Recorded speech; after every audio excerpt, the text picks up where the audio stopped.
Oh my goodness, we have calls. Julie has been waiting for quite some time. Julie, thank you for your patience. Julie from Massachusetts, pronouns are she, her, wanting to talk about the double standard of men making dirty jokes, and it's funny, but when women do it, maybe not so much. Julie, yes. What have you got for us? Thank you for your patience. You're on the air. Okay, first of all, Christy, I don't want to know about your dick. Thank you very much. Sorry, sorry, it comes up sometimes. Wait a second. Hey. Okay, so I've got a really fucked up sense of humor. I've got a fucking gallows sense of humor, and you're hearing me say the word fuck, fuckity, fuck, like Cartman on South Park.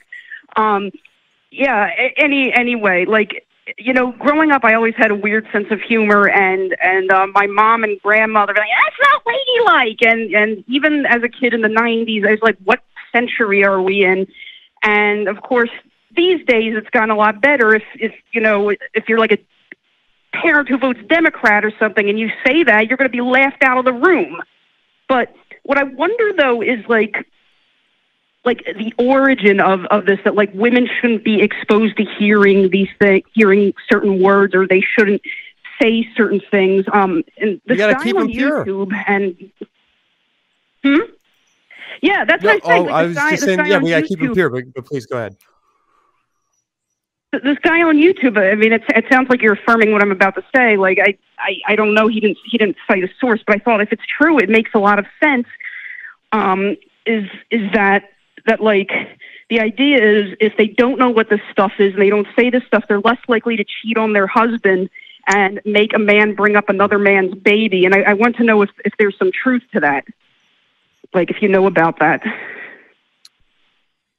I certainly couldn't cite anything particularly scientific or sophisticated. I could imagine a world in which that's a conceptualization that some people use, but I don't know how much that really has to do with it, so much as sex is dirty and gross and women should be kept as far from it as possible. I don't know. Do y'all see a like a cuckolding concern as something factoring in here?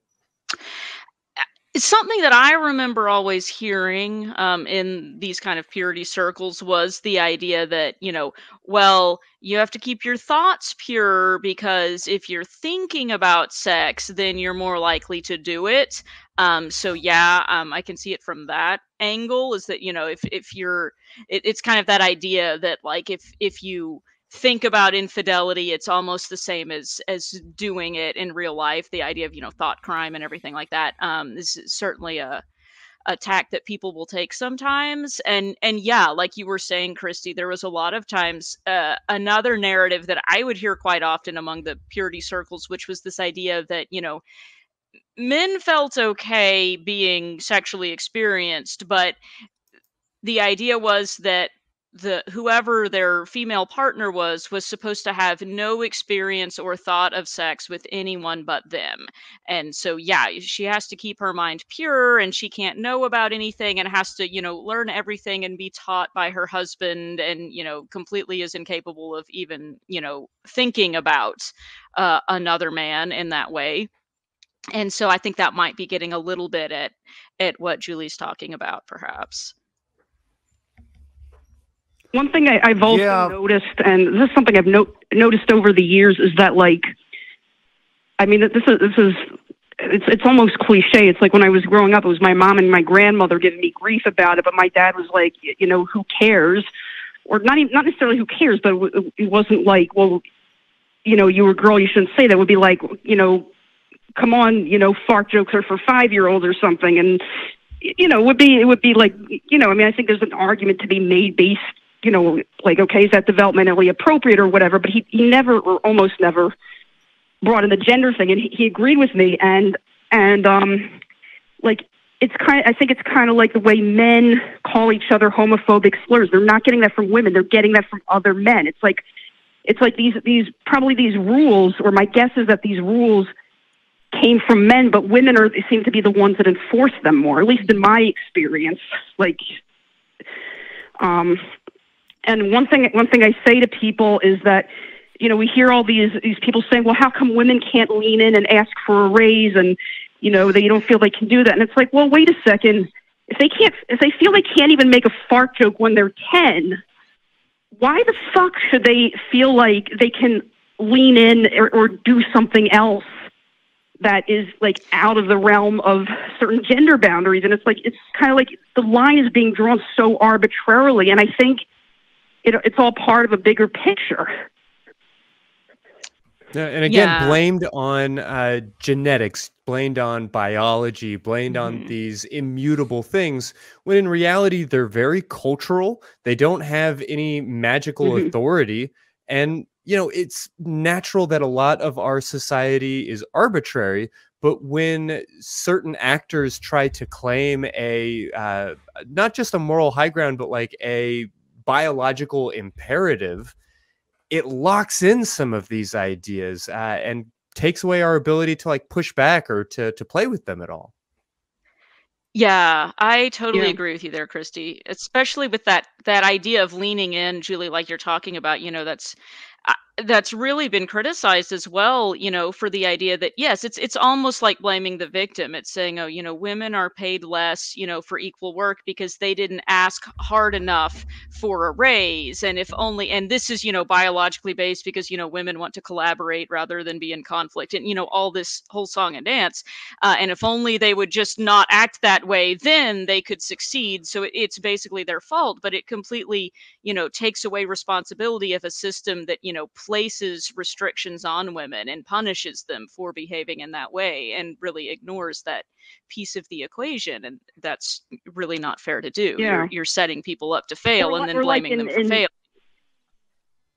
Yeah, we're like in high school when boys are the class clowns and they're joking while the girls laugh at their jokes.